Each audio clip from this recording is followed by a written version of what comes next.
sebuah desa kecil yang tidak bisa dicari melalui Google Map, karena terjepit di antara perbukitan dan sawah yang mulai mengering. Tinggal seorang gadis bernama Sheila. Usianya baru menginjak 18 tahun. Tubuhnya kurus, wajahnya pucat karena sering menahan lapar, tapi ada sorot tajam dan cerdas di matanya. Sheila adalah anak sulung keturunan Tionghoa dari keluarga miskin, yang sehari-hari bertahan hidup dengan menggantungkan harapan pada alam dan sebungkus mie instan yang kadang harus dibagi untuk 4 orang. Ibunya sakit-sakitan, ayahnya hanya buruh tani lepas yang tidak selalu pulang membawa upah, dan adiknya, Nila, baru masuk sekolah dasar. Badannya kecil, kurus, dan selalu menggigil tiap malam karena tidak kuat menahan dingin yang masuk dari dinding rumah bambu mereka yang rapuh. Namun di balik segala keterbatasan itu, Sheila adalah anak yang luar biasa pintar. Ia selalu menjadi yang terbaik di sekolah, meski harus menulis di kertas bekas dan belajar di bawah penerangan lampu minyak. Ia tahu satu-satunya cara untuk menyelamatkan keluarganya dari lingkaran kemiskinan adalah dengan belajar dan terus belajar, meski perutnya kosong dan tubuhnya lemas. Dan harapan itu datang, yaitu sebuah surat dari Jakarta. Sebelumnya, Sheila sudah pernah mengajukan tes untuk mendapatkan beasiswa di beberapa universitas Jakarta. Dan kabar baik itu datang. Sheila mendapat beasiswa penuh di salah satu universitas ternama ibu kota. Sebuah tiket menuju masa depan. Tapi juga tanpa ia tahu, sebuah undangan menuju dunia yang tak pernah ia bayangkan sebelumnya. Kota Jakarta sebagai pusat dari para perantau yang mencari uang dengan segala hal. Dan tentunya berbanding terbalik dengan desanya. Sheila belum pernah meninggalkan desanya. Ia tidak punya saudara, teman, atau siapapun di Jakarta. Hari keberangkatan itu datang. Subuh masih menyelimuti langit desa. Suara ayam belum terdengar. Sheila berdiri di depan rumah, membawa tas lusuh berisi 2 pasang baju, buku catatan, foto keluarganya, dan uang Rp700.000 yang ia tabung selama ini. Tekadnya sangat bulat. Ia ingin bekerja di perusahaan besar, punya gaji tetap, dan bisa mengirim uang untuk keluarganya. Akhirnya tiba waktu di mana ia harus pergi meninggalkan desa. Ibunya memeluknya erat. Ayahnya diam-diam menangis sambil menyalakan motor butut yang akan mengantar anak gadisnya ke terminal. Nila. Ia tak berhenti menangis sejak malam sebelumnya. Sheila tersenyum. Tapi senyumnya penuh luka. Ia tahu langkah ini bisa jadi tak akan membawa dirinya kembali. "Jangan lupa makan ya, Mbak." Suara kecil Nila gemetar menahan tangis. "Kamu nanti kabarin bapak dan ibu ya, jika sudah sampai dan mendapatkan tempat tinggal." Suara bapaknya yang gemetar karena menahan tangis. Lalu Sheila pun berangkat menaiki bus yang sudah siap untuk pergi. Sesampainya di Jakarta, langit sudah mulai menggelap. Awan menggantung rendah seolah kota ini juga sedang murung. Sheila turun dari bus dengan langkah yang gemetar. Tas kecilnya terasa berat di punggung, bukan karena isinya, tapi karena ia menanggung harapan satu keluarga. Ia berdiri lama di pinggir jalan. Jakarta, kota yang katanya penuh peluang, kini tampak asing, dingin, dan begitu sunyi bagi seseorang yang datang sendirian tanpa siapa-siapa. Dia langsung mencari tempat tinggal yang murah. Ia tahu uang yang ia bawa tak akan cukup lama. Maka ia pun bertanya ke ibu penjual gorengan yang sedang membereskan dagangannya. "Maaf Bu, ada kosan murah di sekitar sini?" tanyanya dengan suara pelan. Ibu itu langsung menunjuk ke arah gang kecil di seberang jalan. "Nih, coba aja masuk ke gang itu, Nak. Di ujungnya ada kosan yang kosong kayaknya." Setelah mengangguk, ia tak sempat berpikir panjang. Harga murah berarti harapan untuk bertahan lebih lama di kota ini. Ia menyeberang, memasuki gang sempit itu dengan langkah ragu. Gang itu sempit, nyaris tak muat dua orang berdampingan. Di kanan kiri hanya tembok tinggi rumah warga, dan banyak sudut gelap karena lampu jalan yang sudah mati. Udara di dalam gang lebih dingin dan sunyi. Langkah kakinya menggema, seolah ada gema lain yang bukan miliknya. Sampai di ujung gang, Isyada melihat dari depan ke arah kosannya. Sebuah bangunan tua 2 lantai dengan cat dinding yang mengelupas. Pintunya berderit tertiup angin, dan hanya ada satu jendela yang tampak terbuka sedikit. Seperti sudah rusak, kos itu terlihat sepi, kosong, tak ada kendaraan, tak ada suara. Hanya keheningan yang pekat. Yang membuat Sheila lebih merinding adalah pemandangan di sekitarnya. Di sebelah kos itu, ada lahan kosong yang dipenuhi rumput liar, dan di seberangnya, bangunan tua yang sepertinya juga tak dihuni. Tapi yang paling membuat Sheila menahan napas adalah apa yang ada di ujung gang, hanya beberapa meter dari tempatnya berdiri. Sebuah pemakaman umum. Nisan-nisan tua berjajar rapat, sebagian sudah miring dan ditelan semak. Tidak ada penerangan, hanya sinar samar dari lampu kos yang berkedip-kedip. Namun, ia tak punya pilihan. Seorang ibu pemilik kos, wanita paruh baya berwajah dingin membukakan pintu. Ia tak banyak bicara, hanya menunjukkan kamar di lantai bawah, paling pojok. Dekat jendela menghadap langsung ke area kosong dan kuburan. 150.000 sebulan. Bayar di awal. Kalau malam jangan buka jendela. Kalau dengar suara, diam aja. Jangan dibalas. Ucapnya sambil menyerahkan kunci kamar.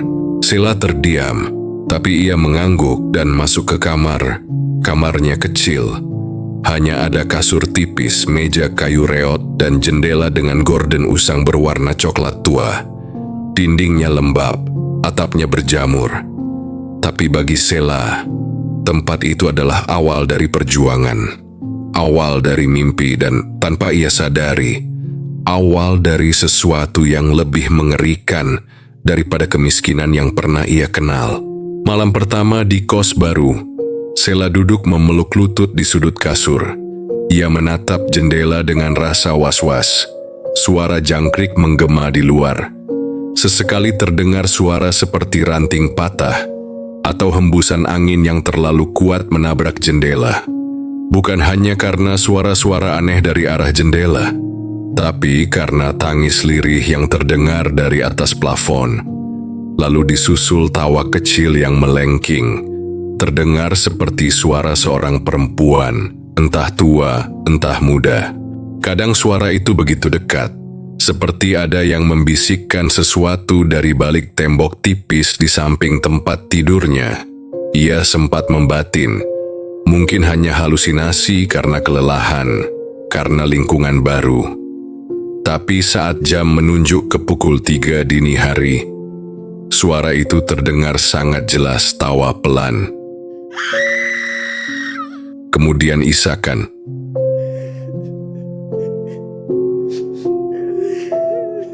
Dan langkah kaki, pelan, menyeret, melewati lorong kosan.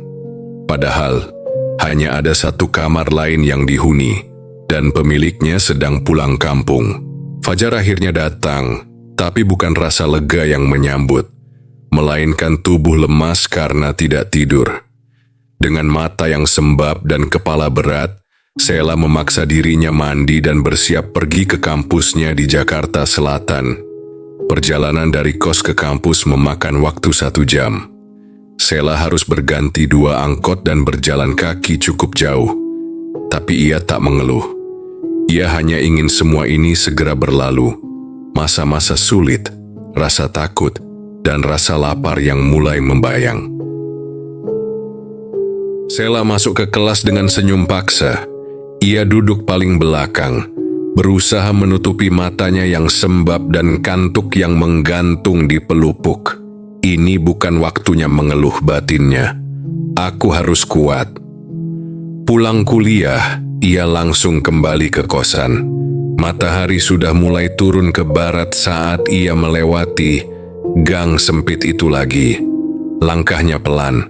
Setiap sudut gang terasa seperti mengamati. Tembok-temboknya seolah menyimpan bisikan yang hanya bisa ia dengar saat sedang sendiri. Dan begitu memasuki kamarnya, aroma anyir menyambutnya. Bukan seperti bau bangkai, tapi seperti bunga-bunga yang sudah terlalu lama layu di dalam ruangan tertutup. Ia sempat mencium itu malam sebelumnya, tapi kini lebih menyengat. Dan malam itu, suara itu kembali tawa lirih. Lalu suara kuku menggaruk pintu kamar dari luar. Suara yang sangat nyata, setelah menahan napas. Ia tidak berani mendekati pintu. Ketika suara itu berhenti, ia mencoba membuka jendela sedikit, berharap ada udara segar yang bisa masuk. Tapi, dari celah jendela, ia melihat sesuatu di halaman kosong di sebelah kos. Sosok perempuan berdiri dengan kepala miring dan rambut panjang menutupi wajah. Tidak bergerak, hanya berdiri. Sela buru-buru menutup jendela, menarik gordennya erat. Ia menangis malam itu, tapi tetap tidak bisa tidur. Dan seperti malam sebelumnya, suara itu terus datang. Ida tahu, kalau ia ingin bertahan di kota ini, ia harus lebih sibuk. Ia tidak boleh terlalu banyak waktu di kos ini. Maka keesokan harinya setelah kuliah ia mencari pekerjaan sambilan. Ia berjalan kaki menyusuri deretan ruko, menawarkan diri dengan penuh kerendahan hati. Sampai akhirnya, di sebuah gerobak es teh manis pinggir jalan, ia diterima bekerja. Pemiliknya seorang bapak tua yang ramah, tapi wajahnya tampak lelah. Kalau kamu kuat kerja dari jam 6 sore sampai 11 malam, ya. Nanti pulang naik ojek, kosanmu di mana? Sela hanya tersenyum tipis. Ia tidak bilang kosnya dekat kuburan. Ia hanya mengangguk dan mengiyakan. Malam itu, ia mulai bekerja. Berdiri melayani pembeli, mencampur es dan teh, membungkus plastik-plastik es teh manis yang menggunung. Tubuhnya lelah, tapi untuk pertama kalinya ia merasa sedikit lega. Ada yang bisa ia lakukan. Ada uang tambahan yang bisa dikirim untuk ibunya di desa. Tapi begitu pulang ke kos, segalanya kembali berubah. Lampu kamarnya padam sendiri. Saat ia menyalakan kembali, cermin kecil di meja tampak berkabut. Dan di dalam kabut itu, terlihat seolah ada bayangan lain berdiri di belakangnya. Ia membalik tubuh. Tak ada siapa-siapa. Namun ketika ia kembali menatap cermin, sosok itu masih ada. Dan kali ini, menatap balik padanya. Setelah menjerit, jatuh terduduk di lantai. Tapi tak ada yang datang. Kosan itu terlalu sepi, terlalu mati. Dan suara tawa itu kembali terdengar dari atas plafon. Tawa, lalu tangis, lalu suara nyanyian pelan. Lagu Jawa yang tak pernah ia dengar sebelumnya. Nadanya lirih, melankolis, tapi menyimpan ancaman yang tidak kasat mata. Dan untuk malam ketiga berturut-turut, Sela tidak tidur. Dia mulai merasakan tubuhnya melemah, pikirannya berkabut, dan jiwanya digerus perlahan oleh rasa takut yang tak bisa ia bagi pada siapapun. Dan ini baru permulaan, karena sang penghuni belum sepenuhnya memperlihatkan diri. Ku masih ingat betul. Malam itu udara begitu pengap. Langit Jakarta menggantung rendah seolah menyimpan sesuatu yang berat.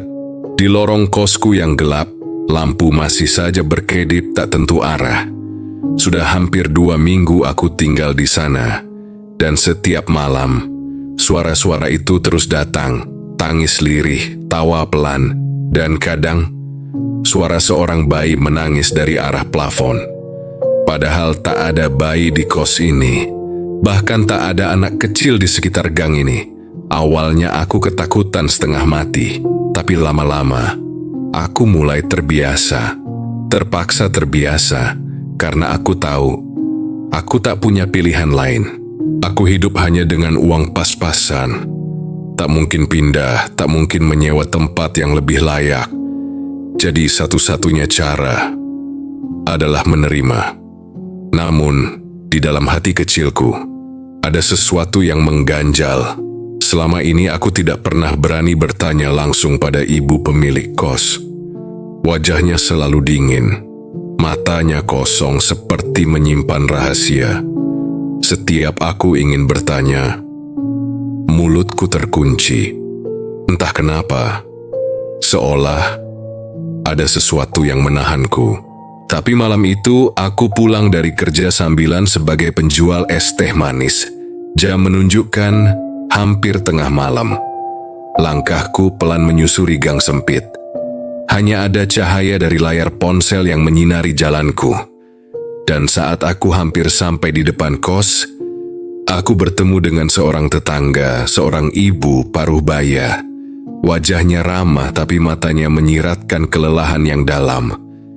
Ia sedang menyapu halaman kecil di depan rumahnya yang berada di seberang kos. "Wah, kamu masih tinggal di situ, Nak?" tanyanya sambil menghentikan sapu. Aku mengangguk meski sebenarnya ragu. "Iya, Bu. Memang kenapa?" Ibu itu menatapku agak lama, lalu tersenyum tipis, tapi senyumnya aneh. Seperti senyum yang menyembunyikan sesuatu. "Hebat juga kamu, masih bisa bertahan selama ini. Biasanya yang lain cuma kuat 3 hari. Aku membeku. "Apa maksudnya, Bu?" tanyaku pelan. Ia meletakkan sapunya, lalu duduk di bangku kecil yang terletak di pinggir halaman. Aku pun ikut duduk di depannya. Suasana malam begitu hening. Bahkan jangkrik pun terasa berhenti bernyanyi. Sudah banyak yang tinggal di kos itu, Nak, tapi hampir semua pergi di hari ketiga. Karena gangguan itu makin menjadi tiap malam. Ada yang mengaku melihat perempuan berbaju putih di depan kamar. Ada yang mendengar tangisan anak kecil. Bahkan ada yang merasa dicekik saat tidur. Aku menelan ludah. Dengan suara gemetar, aku akhirnya berkata, "Saya juga sering diganggu, Bu. Sering banget. Saya lihat sosok perempuan rambut panjang, matanya merah, berdiri di halaman sebelah. Dan kadang malam-malam, saya dengar suara bayi nangis dari atas plafon." Ibu itu langsung terdiam. Matanya membesar. Ia menatapku dengan tatapan yang sulit dijelaskan. Campuran kaget, takut, dan iba. Kamu dengar suara bayi juga?" bisiknya. Aku mengangguk perlahan. Jantungku berdegup kencang. Ibu itu menarik napas panjang. Lalu, dengan suara pelan seolah takut didengar sesuatu, ia mulai bercerita. "Dulu, sebelum kamu tinggal di situ, ada seorang mahasiswi juga dari daerah Jawa Tengah. Sama seperti kamu. Namanya Gadis. Orangnya baik, sopan, rajin. Dia juga datang ke Jakarta demi sekolah. Sama sekali nggak punya siapa-siapa. Hanya berbekal tekad dan beasiswa." Aku menyimak dengan penuh rasa penasaran. Gadis anaknya polos, gampang percaya. Dan karena dia sering sendiri, akhirnya dia dekat dengan seorang pria, anak kos dari tempat lain. Anak itu kelihatannya nakal, tapi gadis tetap dekat dengannya. Ibu itu menunduk sejenak, lalu melanjutkan. Beberapa bulan kemudian, gadis berubah, sering murung, sering bengong, dan akhirnya terdengar kabar kalau gadis hamil. Aku terdiam. Pacarnya nggak mau tanggung jawab.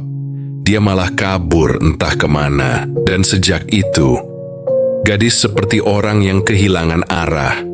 Sering nangis sendiri di depan jendela, sering terdengar nyanyi pelan-pelan, lagu Jawa yang lirih, tapi bikin merinding. Aku merasakan bulu kuduku berdiri. Sampai suatu malam, saat penghuni kos lain pulang dari liburan, mereka mencium bau busuk dari salah satu kamar. Dan waktu pemilik kos buka pakai kunci cadangan, ibu itu menghentikan ceritanya sebentar. Matanya berkaca-kaca. Gadis gantung diri. Setelah malam itu, setelah mendengar cerita dari ibu tetangga, tubuhku rasanya lemas. Nama gadis, entah kenapa terus bergema di kepalaku. Wajahnya tak pernah kutemui. Tapi cerita tentangnya, tentang bagaimana ia menggantung dirinya sendiri, tentang bayi yang tak sempat lahir, tentang luka dan kesedihan yang ia pendam sendirian, semuanya membuat malam-malamku makin berat. Tiba-tiba suara tangisan bayi yang dulu sering kuabaikan, kini terdengar lebih jelas, lebih menyayat, seperti ada duka yang belum selesai, dan kuntilanak itu makin sering muncul. Kadang ia hanya berdiri di halaman belakang, menatap kosong ke arah kamarku.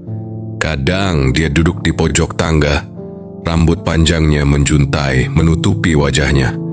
Tapi sorot matanya bisa kurasakan, tajam, menembus. Namun aku tetap mencoba bertahan, karena lebih dari apapun, aku lebih takut kalau keluargaku di desa tak bisa makan. Lebih takut kalau adikku berhenti sekolah karena aku menyerah. Jadi, kuputuskan untuk tetap tinggal. Aku kuliah seperti biasa, hingga akhirnya aku bertemu seorang teman baru di kampus, namanya Lucy. Dia perempuan yang menyenangkan, supel, dan entah kenapa aku merasa nyaman di dekatnya. Kami cepat akrab. Dalam sebulan, kami hampir selalu makan siang bareng, belajar bareng, dan tertawa seperti dua sahabat lama yang akhirnya dipertemukan. Sampai suatu hari Lucy bilang ingin main ke kosanku. Aku sempat ragu, tapi kupikir mungkin ini kesempatan baik. Setidaknya ada seseorang yang bisa kuajak cerita. Jadi aku bilang, ayo main aja, tapi maaf ya, kosanku agak tua. Dan Lucy pun setuju. Sore itu, langit mendung. Gerimis tipis menyelimuti jalanan ketika kami berjalan ke arah kosku. Tapi saat baru mendekati gang kecil menuju rumah itu, langkah Lucy terhenti. Dia berdiri mematung. Aku yang berjalan di depannya menoleh ke belakang, heran. "Kenapa, Lus?" tanyaku. Lucy menatap rumah kosku. Matanya kosong. Lalu pelan-pelan dia bicara. Suaranya nyaris berbisik. "Kosmu, auranya gelap banget. Dari kejauhan aja, aku udah bisa rasain. Ada sesuatu yang nggak wajar di dalamnya." Kunci tertawa kecil mencoba mengalihkan suasana. "Iya, banyak gangguan sih, tapi udah biasa. Ayo, udah tanggung, masuk aja." Lucy ragu. Tapi akhirnya dia mengangguk pelan.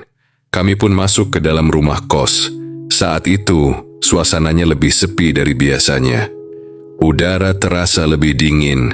Lucy duduk di kasurku, matanya menyapu setiap sudut ruangan. Tapi tangannya gemetar. Ia menggenggam tasnya erat-erat. Kakinya tak henti bergoyang gelisah. Ku belum sempat bertanya ketika ia berkata, "Aku cuma bisa sebentar ya, Sel." Tiba-tiba ingat, aku ada janji sama orang. Aku mengernyitkan dahi. "Loh, bukannya tadi kamu bilang kosong?" Lucy tersenyum kaku. Tapi aku tak ingin memaksa. Ia pamit dan buru-buru keluar dari kos. Bahkan langkahnya seperti setengah berlari. Aku hanya bisa berdiri di ambang pintu, memandangi punggungnya yang menjauh. Rasanya aneh, seperti ada sesuatu yang dia sembunyikan. Keesokan harinya, aku bertemu Lucy di kampus. Kali ini dia yang menghampiriku duluan. Wajahnya terlihat serius, tak seperti biasanya. "Sel, aku mau ngomong," katanya pelan. Kami duduk di bangku taman kampus. Tak ada angin, tak ada suara. Seolah waktu berhenti sejenak untuk mendengarkan. "Aku bohong kemarin, aku nggak ada janji sama siapa-siapa." Aku menatapnya penuh tanya. Lucy melanjutkan, "Aku indigo, Sel. Aku bisa lihat mereka." Jantungku berdebar. "Kemarin, waktu aku duduk di kamar kamu, aku lihat sesuatu." Dia menelan ludah, matanya berkaca-kaca. Di sudut ruangan ada sesosok perempuan kecil. Wajahnya putih pucat, matanya melotot ke arahku tanpa berkedip. Rambutnya kotor, tubuhnya berayun pelan, seolah sedang mengambang. Aku menahan napas. Auranya kuat banget, marah, sedih, penuh dendam. Aku jarang merasakan aura setebal itu di satu tempat. Lucy menggenggam tanganku. Sel, aku tahu kamu mungkin gak bisa pindah sekarang. Tapi aku mohon, hati-hati. Tempat itu bukan cuma menyeramkan, tapi jiwanya gelap. Duka dan kemarahan itu bisa menular ke siapapun yang tinggal di sana. Aku hanya bisa menunduk. Tak mampu berkata apa-apa, Lucy menatapku dalam-dalam lalu berkata perlahan, setidaknya berdoalah setiap hari. Jangan sampai kehilangan dirimu sendiri di tempat itu, Sel. Tetaplah hati-hati. Sejak pertemuanku dengan Lucy hari itu, pikiranku tak pernah tenang lagi. Kalimat terakhirnya terus terngiang di kepalaku. Setidaknya berdoalah. Jangan sampai kehilangan dirimu sendiri di tempat itu. Malam-malam setelahnya terasa semakin berat. Bukan hanya karena suara bayi yang makin sering terdengar. Bukan hanya karena kuntilanak itu kini muncul tak lagi hanya di malam hari. Tapi karena aku mulai merasa seperti sedang diawasi. Setiap waktu, setiap sudut rumah kosku terasa seperti sepasang mata mengintai dari kegelapan. Kadang saat aku sedang mencuci muka di kamar mandi, aku mendengar suara ketukan pelan di kaca, padahal tak ada siapa-siapa di belakangku. Kadang, pintu kamarku bergerak sendiri perlahan seolah ada yang keluar masuk. Dan yang paling mengerikan adalah bau anyir, seperti darah basi. Sesekali muncul entah dari mana, namun aku tetap mencoba menahan semuanya. Aku mulai menaruh Al-Quran kecil di bawah bantal, berdoa sebelum tidur. Bahkan kadang aku putar ayat-ayat suci di ponselku sepanjang malam. Meskipun baterai ponselku jadi cepat habis, tapi sekeras apapun aku mencoba, gangguan itu tak pernah pergi. Malam itu, sekitar pukul 2 dini hari, aku terbangun tiba-tiba. Dadaku sesak, udara di dalam kamar terasa begitu dingin dan berat. Aku membuka mata perlahan, dan di sana, di pojok kamar, aku melihatnya. Sosok kecil itu, dia berdiri. Tidak bergerak, hanya menatapku. Wajahnya penuh luka, matanya besar, melotot tanpa berkedip. Rambutnya menutupi sebagian wajahnya. Tangannya menggenggam boneka usang yang sepertinya pernah berwarna pink, tapi kini kusam dan kotor. Aku ingin berteriak, tapi suara tak keluar dari tenggorokanku. Sosok itu perlahan berjalan ke arahku. Langkahnya pelan, tapi tiap langkahnya membuat jantungku seolah berhenti berdetak. Aku menarik selimut, gemetar. Tapi saat aku buka mata lagi, dia sudah tidak ada. Yang tersisa hanyalah suara tangisan bayi yang terdengar semakin dekat, seperti berasal dari balik tembok kamar. Dan suara itu berlangsung lama. Tangisan lirih, putus asa, seolah meminta sesuatu yang tak bisa diberikan. Paginya aku pergi ke kampus dengan wajah lesu. Mataku merah, tubuhku lemas, tapi aku terus mencoba bertahan, seolah semuanya baik-baik saja. Lucy menghampiriku lagi. "Kamu makin pucat, Sel," katanya sambil menatap khawatir. Aku hanya tersenyum tipis. "Aku cuma kurang tidur." Dia tak banyak bicara lagi, tapi aku bisa lihat dari raut wajahnya bahwa dia tahu sesuatu yang lebih dalam sedang terjadi. Hari-hari berikutnya, aku mulai mengalami mimpi yang aneh. Aku bermimpi menjadi gadis. Aku melihat diriku sendiri memakai baju putih sederhana, duduk di kasur yang sama dengan tempatku tidur sekarang.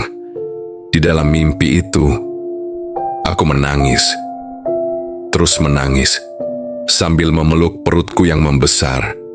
Dan ada suara.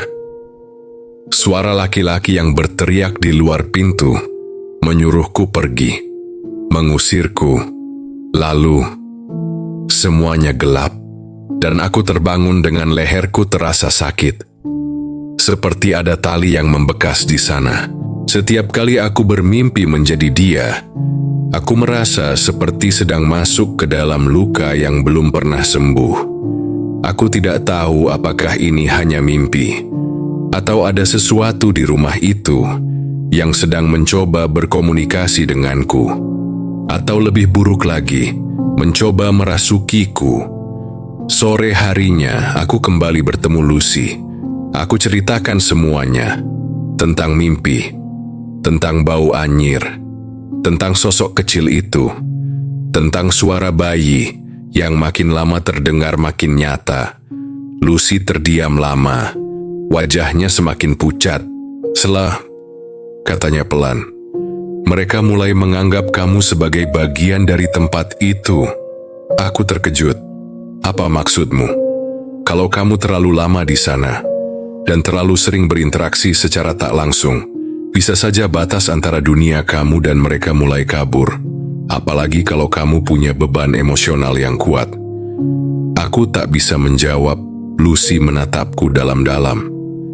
Tempat itu bukan cuma dihuni oleh satu entitas, tapi ada banyak, dan semuanya menyimpan luka, kesedihan, penyesalan, dan dendam. Aku mulai merasa mual mendengarnya. Aku tahu kamu nggak punya pilihan, tapi sekali lagi, Sel, tolong hati-hati. Jangan sampai kamu ikut hanyut dalam cerita mereka. Kamu harus tetap ingat siapa dirimu, di mana kamu berasal, dan untuk siapa kamu bertahan. Dia menggenggam tanganku erat. Lucy menatapku, lalu mengulang pesannya dengan suara pelan namun tegas. "Hati-hati, Sel. Jangan sampai kamu jadi seperti mereka." Waktu terus berjalan. Hari-hari Sela kembali berjalan seperti biasa, meskipun semua terasa berbeda sejak malam mimpi itu. Namun dia terus bertahan, melawan ketakutannya, melawan rasa sepinya, dan tetap fokus untuk satu tujuan: lulus dan membahagiakan kedua orang tuanya di desa. Sampai suatu hari, ada seorang pria baru yang mendekatinya di kampus. Namanya Reza. Tampan, populer, disukai banyak wanita. Sela yang polos dan tidak pernah berpikir macam-macam, awalnya merasa biasa saja. Tapi perhatian Reza yang terus-menerus membuatnya mulai bertanya-tanya. Namun yang tidak Sela ketahui adalah semua perhatian itu hanyalah bagian dari sebuah taruhan. Reza dan teman-temannya bertaruh bahwa Reza bisa menaklukkan Sela, mahasiswi kutu buku dari desa yang tak pernah berdandan dan selalu sibuk belajar. Reza menerima tantangan itu dan mulai bersandiwara sebagai pria baik.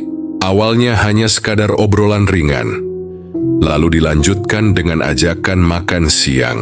Sampai suatu malam, Reza berkata ingin bertamu ke kos Sela. Sela langsung menolak. "Jangan, kosku. Tempatnya sempit dan kurang layak untuk dikunjungi," katanya beralasan. Namun Reza terus memaksa. Berkali-kali sampai akhirnya dengan berat hati Sela pun memberikan alamatnya. Malam itu, Reza datang. Ia berdiri di depan rumah kos yang terlihat sepi dan tua. Lampu jalanan berkedip redup dan angin malam berhembus dingin menusuk tulang. Saat Reza hendak mengetuk pintu gerbang, langkahnya terhenti. Dia melihat sesuatu di atas genteng, tepat di atas kos Sela. Berdiri sesosok kecil. Tubuhnya mungil seperti anak-anak, rambutnya panjang tergerai, dan wajahnya putih pucat, matanya melotot merah, dengan senyum tipis yang menyeringai ke arahnya. Reza terpaku. Keringat dingin membasahi lehernya. Sosok itu perlahan turun dari atap dengan cara yang tak masuk akal. Melayang perlahan. Hingga berdiri tepat di depannya, wajahnya kini terlihat lebih jelas. mata besar, hitam pekat, mulutnya terbuka, mengeluarkan suara tawa kecil yang melengking, seperti anak kecil yang sedang bermain di tengah malam. Reza langsung berbalik, lari sekencang-kencangnya, tanpa menoleh ke belakang.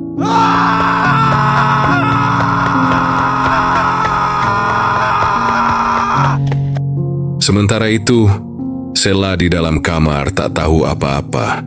Ia sedang duduk di depan buku-bukunya. Belajar untuk ujian terakhir semester ini. Tak ada suara, tak ada tanda, hanya ketenangan. Sebelum semuanya berubah saat malam datang. Malam itu, Sela tertidur dengan buku-buku yang berserakan di atas meja. Dan dalam tidurnya, dia bermimpi lagi. Tapi kali ini bukan mimpi yang menakutkan. Ia berada di tempat yang aneh, seperti taman kecil dengan kabut putih menyelimuti. Di depannya, berdiri seorang perempuan muda yang sangat cantik, mengenakan gaun putih sederhana, wajahnya lembut, namun perutnya membesar, menandakan bahwa ia sedang hamil.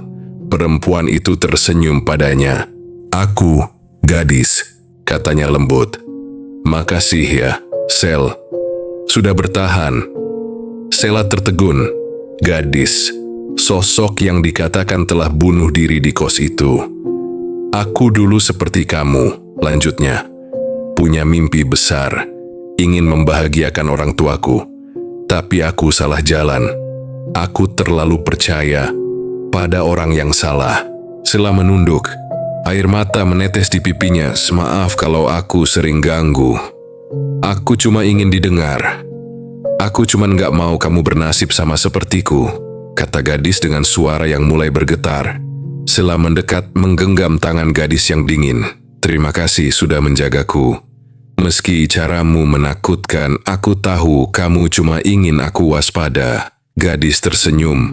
"Aku janji akan doain kamu dan anakmu. Semoga kalian tenang di sana." Dan dalam pelukan cahaya, sosok gadis perlahan menghilang. Sela pun terbangun dengan air mata mengalir di pipinya. Sejak malam itu, suasana kos mulai berubah. Tak ada lagi suara bayi menangis. Tak ada lagi ketukan di kaca. Tak ada lagi sosok kecil yang mengintai dari sudut ruangan. Semuanya terasa damai. Sela pun hidup lebih hati-hati. Ia tidak lagi mudah percaya pada pria. Fokusnya kini hanya satu, lulus dan membahagiakan keluarganya. Dan benar saja, tahun itu Sela dinyatakan lulus dengan nilai terbaik. Ia mendapat pekerjaan di sebuah perusahaan besar di Jakarta. Perlahan-lahan, ia mengirim uang untuk orang tuanya, merenovasi rumah mereka, membelikan adiknya perlengkapan sekolah. Namun ada janji yang belum ia tepati. Satu hari di tengah kesibukannya bekerja, Sela mencari tahu. Ia mendatangi kelurahan, menelusuri catatan lama, hingga akhirnya ia menemukan lokasi pemakaman gadis sendirian.